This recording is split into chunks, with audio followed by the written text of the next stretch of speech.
নমস্কার। আজ আমি একটা গুরুত্বপূর্ণ বাংলা প্রবাদ বাক্যের ইংরাজি রূপ নিয়ে আলোচনা করব। বাংলা প্রবাদ বাক্যটা হলো স্থির সমুদ্রে সকলেই কর্ণধার। এর ইংরাজি প্রবাদ বাক্যটা হলো in a calm sea every man is a pilot.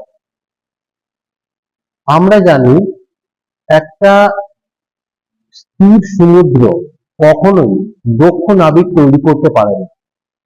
জীবনে সফলতা অর্জনের জন্য, অগ্রগতির জন্য, জীবনে এগিয়ে চলার জন্য আমাদের নানা রকম ঝুঁকি, নানা রকম রিস্কের প্রয়োজন হয় এবং সেই ঝুঁকিটা নিয়ে আমরা জীবনে এগিয়ে চলতে পারি, জীবনে সফলতা অর্জন করতে পারি, সফলতার চরম শীর্ষে উত্তীর্ণ হতে পারি।